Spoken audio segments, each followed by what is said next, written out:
여러분은 지금 기도하고 있습니까? 아니면 움직이고 있습니까? 신앙생활을 하다 보면 이 두 가지 사이에서 멈춰서는 순간이 옵니다. 더 기도해야 할까? 아니면 지금 행동해야 할까? 이 질문 앞에서 우리는 혼란스러워집니다. 기도는 충분히 했는데 길이 열리지 않습니다. 하나님은 침묵하시는 것 같고 나는 그저 기다리고 있습니다. 그런데 성경은 때로 놀라운 말씀을 하십니다. 어찌하여 내게 부르짖느냐? 이스라엘 자손에게 명령하여 앞으로 나아가게 하라. 출애굽기 14장 15절입니다. 하나님은 모세에게 더 기도하지 말고 움직이라고 하십니다. 이미 들었고 이제는 순종할 시간이라는 것입니다. 오늘 이 영상은 그 순간을 분별하는 이야기입니다. 기도와 행동 사이에서 하나님이 원하시는 것이 무엇인지, 성경은 어떤 기준으로 그 경계를 말씀하시는지 함께 확인해 보겠습니다. 우리는 기도를 많이 합니다. 그리고 기도는 옳습니다. 하지만 때로 기도는 회피의 언어가 됩니다. 움직여야 할 순간에 우리는 더 기도하겠다고 말합니다. 결단해야 할 자리에서 우리는 하나님의 음성을 더 듣겠다고 합니다. 이것은 경건해 보이지만 때로는 불순종입니다. 왜냐하면 하나님은 이미 말씀하셨기 때문입니다. 우리는 이미 들었고 이미 알고 있습니다. 그런데 우리는 그 말씀 앞에서 멈춰 섭니다. 두렵기 때문입니다. 실패할까봐, 잘못된 선택일까봐, 혼자 남겨질까봐. 그래서 우리는 기도라는 이름으로 그 자리에 머무릅니다. 하지만 성경은 이렇게 말합니다. 너희는 행하는 자가 되고 듣기만 하는 자가 되지 말라. 야고보서 1장 22절입니다. 듣기만 하고 행하지 않는 것, 그것이 문제라는 것입니다. 오늘 우리는 그 경계를 넘어서는 법을 배우게 될 것입니다. 기도 이후의 순종, 그 다음 단계를 성경으로 확인하겠습니다. 출애굽기 14장을 펼쳐보겠습니다. 이스라엘 백성은 애굽에서 나왔습니다.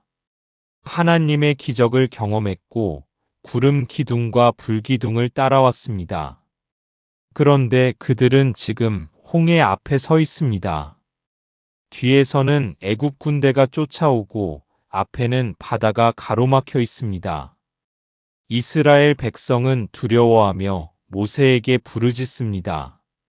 출애굽기 14장 10절에서 11절입니다.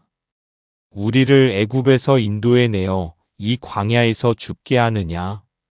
그들은 원망하고 두려워하며 하나님께 부르짖습니다. 그런데 하나님은 모세에게 이렇게 말씀하십니다. 출애굽기 14장 15절 여호와께서 모세에게 이르시되 너는 어찌하여 내게 부르짖느냐? 이스라엘 자손에게 명령하여 앞으로 나아가게 하고. 하나님은 지금 기도를 멈추라고 하십니다.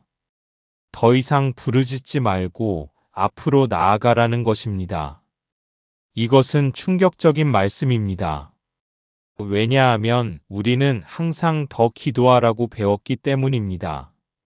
그런데 하나님은 지금 기도가 아니라 순종을 요구하십니다. 왜 그럴까요? 이미 하나님은 말씀하셨기 때문입니다.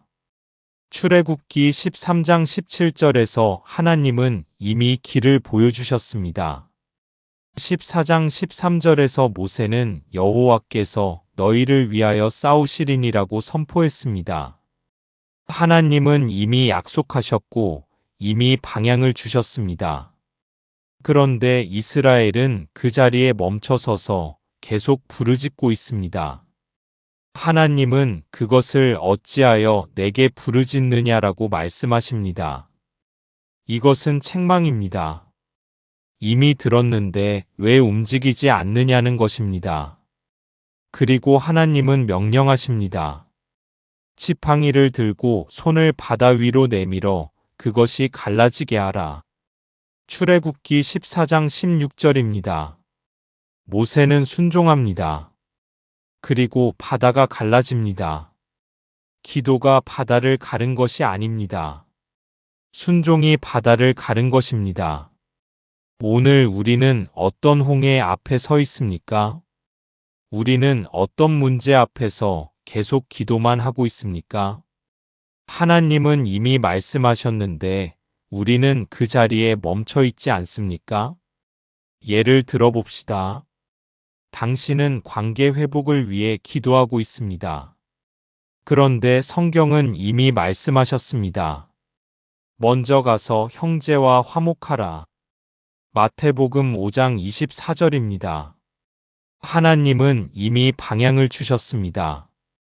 그런데 우리는 여전히 하나님, 어떻게 해야 할까요? 라고 묻습니다. 이것은 기도가 아니라 회피입니다. 또 다른 예를 들어봅시다. 당신은 직장에서 부당한 일을 목격했습니다. 그리고 당신은 기도합니다. 하나님, 이 상황을 바꿔주세요. 그런데 성경은 이미 말씀하셨습니다. 의를 행하며 선을 택하라. 이사야 1장 17절입니다. 하나님은 이미 기준을 주셨습니다. 그런데 우리는 여전히 침묵하며 더 기도하겠다고 말합니다. 이것은 순종이 아닙니다. 홍해 앞에 이스라엘처럼 우리는 이미 방향을 받았습니다. 이제는 앞으로 나아갈 시간입니다. 기도는 하나님의 뜻을 구하는 것입니다. 그런데 이미 뜻을 알았다면 이제는 순종할 차례입니다. 하나님은 우리에게 더 많은 말씀을 주시려는 것이 아닙니다. 이미 주신 말씀에 순종하기를 원하십니다. 그래서 출애굽기 14장 15절은 오늘 우리에게도 유효합니다. 어찌하여 내게 부르짖느냐, 앞으로 나아가게 하라. 당신이 지금 멈춰 선 자리가 어디입니까? 그 자리에서 하나님은 이미 말씀하셨습니까? 그렇다면 이제는 순종할 시간입니다. 기도가 아니라 행동이 필요한 순간입니다. 여호수아 6장을 펼쳐보겠습니다. 이스라엘은 이제 약속의 땅에 들어왔습니다. 그런데 첫 번째 관문 여리고 성이 그들을 가로막고 있습니다. 여리고 성은 견고합니다. 성벽은 높고 성문은 굳게 닫혀 있습니다. 여호수아 6장 1절입니다. 이스라엘 자손들로 말미암아 여리고는 굳게 닫혔고 출입하는 자가 없더라. 이것은 인간의 힘으로는 불가능한 상황입니다. 그런데 하나님은 여호수아에게 명령하십니다. 여호수아 6장 2절에서 5절까지 여호와께서 여호수아에게 이르시되 보라. 내가 여리고와 그 왕과 용사들을 내 손에 넘겨주었으니 너희 모든 군사는 그 성을 둘러 성 주위를 매일 한 번씩 돌되 엿새 동안을 그리하라. 일곱째 날에는 그 성을 7번 돌며 제사장들은 나팔을 불 것이라. 그들이 나팔을 길게 불 때에 백성은 다 큰 소리로 외칠지니 그 성벽이 무너지리니 백성은 각기 앞으로 올라갈지니라. 하나님은 이미 방법을 주셨습니다. 구체적이고 명확하며 실행 가능한 명령입니다. 그런데 이 명령은 이상합니다. 전쟁에서 성을 도는 것은 전략이 아닙니다. 나팔을 부는 것은 무기가 아닙니다. 이것은 인간의 논리로는 이해할 수 없는 명령입니다. 하지만 여호수아는 순종합니다. 여호수아 6장 6절부터 7절입니다. 여호수아가 제사장들을 불러서 그들에게 이르되 너희는 언약궤를 메고 7제사장은 나팔 7개를 잡고 여호와의 궤 앞에서 나아가라 하고 여호수아는 질문하지 않습니다. 더 나은 방법을 제안하지 않습니다. 기도하며 확인하지 않습니다. 이미 하나님이 말씀하셨기 때문입니다. 그리고 이스라엘은 순종합니다. 6일 동안 성을 돌고 7일째 되는 날 7번 돕니다. 그리고 외칩니다. 여호수아 6장 20절입니다. 이에 백성은 외치고 제사장들은 나팔을 불매 백성이 나팔 소리를 듣는 동시에 크게 소리질러 외치니 성벽이 무너져 내린지라. 성벽이 무너진 것은 기도 때문이 아닙니다. 순종 때문입니다. 하나님이 이미 주신 명령에 그대로 따랐기 때문입니다. 오늘 우리 앞에는 어떤 여리고 성이 있습니까? 우리는 어떤 불가능한 상황 앞에서 하나님께 더 많은 방법을 구하고 있습니까? 하나님은 이미 방법을 주셨는데 우리는 그것을 무시하고 있지 않습니까? 예를 들어 봅시다. 당신은 경제적 어려움 가운데 있습니다. 그리고 당신은 기도합니다. 하나님, 기적을 주세요. 그런데 성경은 이미 말씀하셨습니다. 내 손이 이를 얻는 대로 힘을 다하여 할지어다. 전도서 9장 10절입니다. 하나님은 이미 방향을 주셨습니다. 당신이 할 수 있는 일을 지금 시작하라는 것입니다. 그런데 우리는 여전히 기적만 기다립니다. 이것은 신앙이 아니라 회피입니다. 또 다른 예를 들어봅시다. 당신은 교회 공동체 안에서 갈등을 경험하고 있습니다. 그리고 당신은 기도합니다. 하나님, 저 사람을 변화시켜 주세요. 그런데 성경은 이미 말씀하셨습니다. 먼저 내 눈 속에서 들보를 빼어라. 마태복음 7장 5절입니다. 하나님은 이미 순서를 주셨습니다. 상대방이 아니라 먼저 당신이 변해야 한다는 것입니다. 그런데 우리는 여전히 상대방의 변화만 기도합니다. 이것은 순종이 아닙니다. 여리고 성 앞의 여호수아처럼 우리는 선택의 순간에 있습니다. 하나님의 방법을 따를 것인가? 우리의 논리를 따를 것인가? 하나님의 명령이 이상하게 보일 수 있습니다. 비효율적으로 보일 수 있습니다. 하지만 그것이 하나님의 방법입니다. 우리는 더 나은 전략을 구할 필요가 없습니다. 이미 주신 말씀에 순종하면 됩니다. 여호수아는 성을 돌았습니다. 논리적이지 않았지만 순종했습니다. 그리고 성벽이 무너졌습니다. 오늘 우리도 마찬가지입니다. 하나님이 이미 주신 방법을 그대로 따를 때입니다. 더 기도하며 확인할 필요가 없습니다. 이미 말씀하셨다면 이제는 순종할 시간입니다. 당신 앞에 여리고 성은 무엇입니까? 그리고 하나님은 이미 어떤 방법을 주셨습니까? 그렇다면 지금 그 첫 번째 발걸음을 내디딜 시간입니다. 야고보서 1장을 펼쳐보겠습니다. 야고보는 초대교회 성도들에게 편지를 씁니다. 그들은 믿음이 있는 사람들입니다. 말씀을 듣고 예배에 참석하며 신앙생활을 하는 사람들입니다. 그런데 야고보는 그들에게 강력한 경고를 합니다. 야고보서 1장 22절 너희는 말씀을 행하는 자가 되고 듣기만 하여 자신을 속이는 자가 되지 말라. 야고보는 말합니다. 듣기만 하고 행하지 않는 것, 그것은 자신을 속이는 것이라고. 이것은 신앙이 아니라 자기 기만이라는 것입니다. 왜 그럴까요? 야고보서 1장 23절에서 24절입니다. 누구든지 말씀을 듣고 행하지 아니하면 그는 거울로 자기의 생긴 얼굴을 보는 사람과 같으니 제 자신을 보고 가서 그 모습이 어떠했는지를 곧 잊어버리거니와 거울을 보고도 아무것도 바뀌지 않는다는 것입니다. 말씀을 듣고도 삶이 변하지 않는다는 것입니다. 이것은 무의미한 신앙입니다.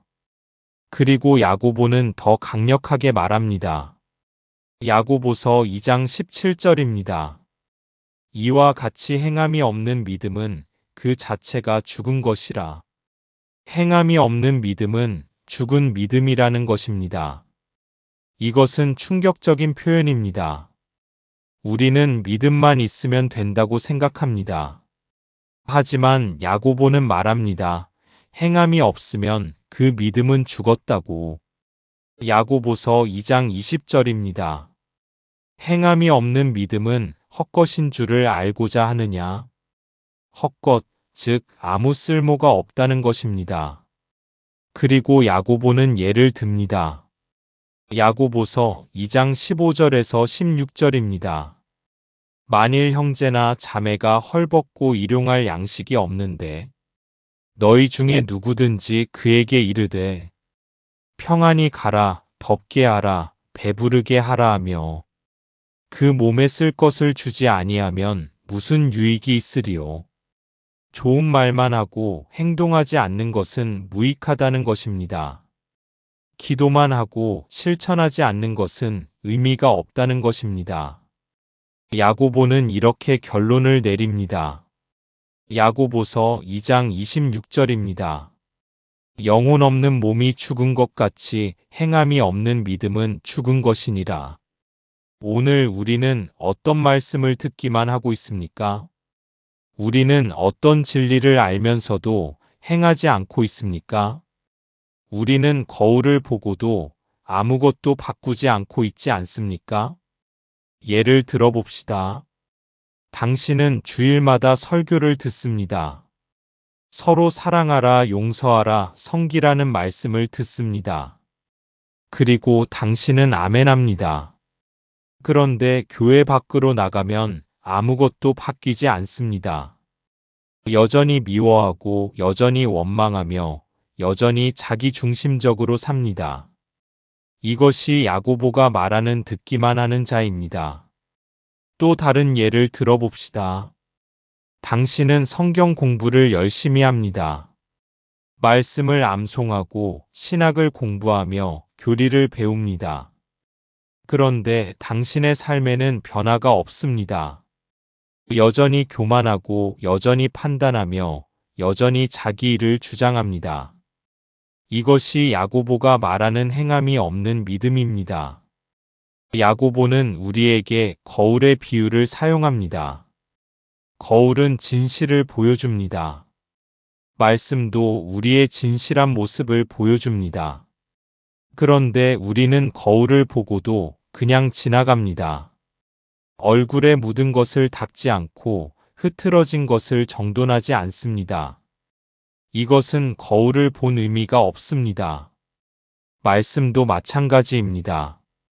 말씀을 듣고도 행하지 않으면 들은 의미가 없습니다. 오히려 더 큰 책임이 따릅니다. 왜냐하면 우리는 이미 알고 있기 때문입니다. 야고보는 말합니다. 이것은 자신을 속이는 것이라고. 우리는 스스로에게 말합니다. 나는 말씀을 아니까 괜찮아. 나는 기도하니까 신앙이 있어. 하지만 행함이 없다면 그것은 자기 기만입니다. 오늘 우리에게 필요한 것은 더 많은 지식이 아닙니다. 더 많은 설교가 아닙니다. 이미 아는 것을 행하는 것입니다. 이미 들은 것을 실천하는 것입니다. 당신은 어떤 말씀을 이미 알고 있습니까? 그런데 아직 행하지 않고 있는 것이 무엇입니까? 용서해야 할 사람이 있습니까? 섬겨야 할 이웃이 있습니까? 바로 잡아야 할 습관이 있습니까? 그렇다면 더 이상 듣기만 하지 마십시오. 이제는 행할 시간입니다. 야고보서 1장 25절입니다. 자유롭게 하는 온전한 율법을 들여다보고 있는 자는 듣고 잊어버리는 자가 아니요 실천하는 자니 이 사람은 그 행하는 일에 복을 받으리라. 누가복음 10장을 펼쳐보겠습니다. 한 율법교사가 예수님께 질문합니다. 내가 무엇을 하여야 영생을 얻으리이까? 예수님은 되묻습니다. 율법에 무엇이라 기록되었느냐? 율법교사는 대답합니다. 누가복음 10장 27절 내 마음을 다하며 목숨을 다하며 힘을 다하며 뜻을 다하여 주 너의 하나님을 사랑하고 또한 내 이웃을 내 자신같이 사랑하라. 예수님은 말씀하십니다. 옳도다. 이를 행하라 그러면 살리라. 그런데 율법교사는 자기를 옳게 보이려고 다시 질문합니다. 그러면 내 이웃이 누구니까? 이 질문은 회피입니다. 이미 답을 알고 있는데 경계를 묻는 것입니다. 누구까지 사랑해야 하는지 선을 그으려는 것입니다. 예수님은 이에 비유로 답하십니다. 누가복음 10장 30절부터 32절입니다. 어떤 사람이 예루살렘에서 여리고로 내려가다가 강도를 만나매 강도들이 그 옷을 벗기고 때려 거의 죽은 것을 버리고 갔더라. 마침 한 제사장이 그 길로 내려가다가 그를 보고 피하여 지나가고 또 이와 같이 한 레위인도 그곳에 이르러 그를 보고 피하여 지나가되 제사장과 레위인은 종교 지도자들입니다.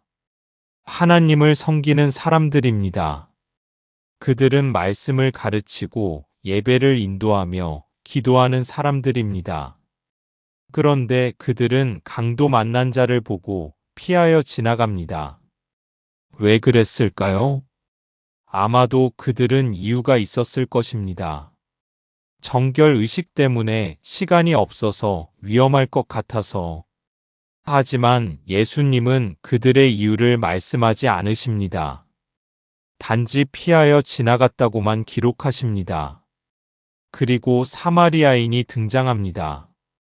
누가복음 10장 33절부터 35절입니다. 어떤 사마리아인은 여행하는 중 거기 이르러 그를 보고 불쌍히 여겨 가까이 가서 기름과 포도주를 그 상처에 붓고 싸매고 자기 짐승에 태워 주막으로 데리고 가서 돌보아 주니라. 그 이튿날 그가 주막 주인에게 데나리온 둘을 내어주며 이르되 이 사람을 돌보아 주라 비용이 더 들면 내가 돌아올 때에 갚으리라 하였느니 사마리아인은 행동했습니다. 그는 더 기도하지 않았습니다. 하나님의 뜻을 묻지 않았습니다. 그냥 불쌍히 여기고 가까이 가서 돌보았습니다. 예수님은 율법교사에게 질문하십니다. 누가복음 10장 36절입니다. 내 생각에는 이 세 사람 중에 누가 강도 만난 자의 이웃이 되겠느냐? 율법교사는 대답합니다. 자비를 베푼 자니이다. 예수님은 말씀하십니다. 누가복음 10장 37절입니다. 가서 너도 이와 같이 하라. 오늘 우리는 어떤 사람입니까? 제사장입니까? 레위인입니까? 아니면 사마리아인입니까? 우리는 어떤 강도 만난 자를 피하여 지나가고 있습니까? 예수님의 이 비유는 신학이 아니라 행동에 관한 이야기입니다. 제사장과 레위인은 말씀을 아는 사람들입니다. 그들은 율법을 가르치고 하나님을 섬기는 사람들입니다. 하지만 그들은 행동하지 않았습니다. 사마리아인은 신학적으로 올바른 사람이 아닙니다. 유대인들이 보기에 그는 이단입니다. 하지만 그는 행동했습니다. 예수님은 묻습니다. 누가 이웃이 되었느냐? 이것은 중요한 질문입니다. 율법교사는 내 이웃이 누구냐고 물었습니다. 하지만 예수님은 누가 이웃이 되었느냐고 물으십니다. 이웃은 발견하는 대상이 아니라 내가 되는 것입니다. 우리는 자주 묻습니다. 내가 도와야 할 사람은 누구입니까? 내가 섬겨야 할 대상은 누구입니까? 이것은 경계를 긋는 질문입니다. 하지만 예수님은 묻습니다. 너는 누구의 이웃이 되었느냐? 이것은 행동을 요구하는 질문입니다. 오늘 우리 주변에는 강도 만난 자들이 있습니다. 경제적 어려움에 있는 사람, 외로움에 있는 사람, 가정 문제로 힘들어하는 사람, 정신적 고통 가운데 있는 사람. 우리는 그들을 봅니다. 그리고 우리는 기도하겠습니다 라고 말합니다. 하지만 예수님은 묻습니다. 너는 가까이 갔느냐? 너는 상처에 기름을 부었느냐? 너는 내 것을 내어 주었느냐? 사마리아인은 자기 짐승에 태웠습니다. 자기 돈으로 주막비를 냈습니다. 자기 시간을 내어 돌보았습니다. 이것이 이웃이 되는 것입니다. 우리는 자주 변명합니다. 나는 여건이 안 돼요. 나는 능력이 부족해요. 다른 사람이 더 잘할 수 있어요. 하지만 사마리아인에게도 이유는 있었을 것입니다. 그는 사마리아인이었고 유대 지역에서 환영받지 못하는 사람이었습니다. 그도 위험할 수 있었고 그도 바쁠 수 있었습니다. 하지만 그는 행동했습니다. 왜냐하면 눈앞에 사람이 있었기 때문입니다. 오늘 우리 눈앞에도 사람이 있습니다. 그리고 예수님은 말씀하십니다. 가서 너도 이와 같이 하라. 더 이상 이웃이 누구인지 묻지 마십시오. 이제는 이웃이 되십시오. 더 이상 기도만 하며 지나가지 마십시오. 이제는 가까이 가서 행동하십시오. 누가복음 10장 37절입니다. 가서 너도 이와 같이 하라. 사랑하는 하나님 아버지, 오늘 우리는 고백합니다. 우리가 얼마나 많이 듣기만 하고 행하지 않았는지를, 우리가 얼마나 많이 기도만 하고 순종하지 않았는지를. 주님, 우리는 홍해 앞에 이스라엘처럼 이미 주신 말씀 앞에서 계속 부르짖었습니다. 움직여야 할 순간에 우리는 그 자리에 멈춰 섰습니다. 주님, 우리는 여리고 성 앞의 여호수아와 달리 주님의 방법을 의심하며 우리의 논리를 따르려 했습니다. 이미 주신 명령을 무시하고 더 나은 길을 찾으려 했습니다. 주님, 우리는 야고보가 경고한 그 사람들입니다. 거울을 보고도 잊어버리는 자, 듣기만 하고 행하지 않는 자, 말씀을 알면서도 삶을 바꾸지 않는 자였습니다. 주님, 우리는 제사장과 레위인처럼 강도 만난 자를 보고도 피하여 지나갔습니다. 기도하겠다고 말하면서 실제로는 아무것도 하지 않았습니다. 주님, 용서해 주십시오. 우리의 듣기만 하는 신앙을, 행하지 않는 믿음을, 우리의 회피를, 우리의 자기 기만을 용서해 주십시오. 그리고 주님, 이제 우리를 변화시켜 주십시오. 이미 주신 말씀에 순종하는 용기를 주십시오. 두려움 가운데서도 앞으로 나아가는 믿음을 주십시오. 논리적이지 않아 보여도 주님의 방법을 따르는 겸손을 주십시오. 듣기만 하는 자가 아니라 행하는 자가 되게 하십시오. 지나가는 자가 아니라 이웃이 되게 하십시오. 주님, 우리가 오늘 이 말씀을 듣고도 다시 거울을 보고 지나가는 자가 되지 않게 하십시오. 이제는 행동으로 옮기는 자가 되게 하십시오.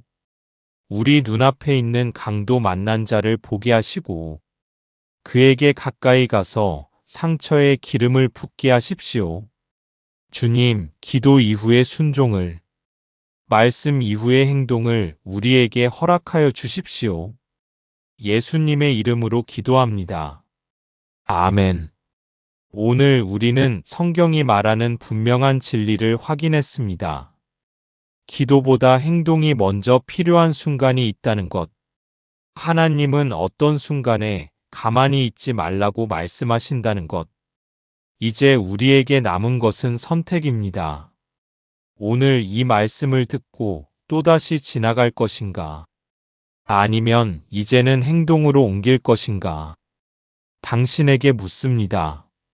지금 당신이 기도만 하며 멈춰 서 있는 일이 있습니까? 하나님이 이미 말씀하셨는데 당신이 미루고 있는 일이 있습니까? 그렇다면 이제는 그 첫 번째 발걸음을 내디딜 시간입니다. 용서해야 할 사람에게 오늘 연락하십시오. 화해해야 할 관계에 오늘 다가가십시오. 시작해야 할 일을 오늘 시작하십시오. 섬겨야 할 이웃에게 오늘 손을 내미십시오. 바로 잡아야 할 습관을 오늘 멈추십시오. 더 이상 기도만 하며 미루지 마십시오. 하나님은 이미 말씀하셨습니다. 이제는 순종할 시간입니다. 출애굽기 14장 15절을 기억하십시오. 어찌하여 내게 부르짖느냐 앞으로 나아가게 하라. 야고보서 1장 22절을 기억하십시오. 너희는 말씀을 행하는 자가 되고 듣기만 하는 자가 되지 말라. 누가복음 10장 37절을 기억하십시오.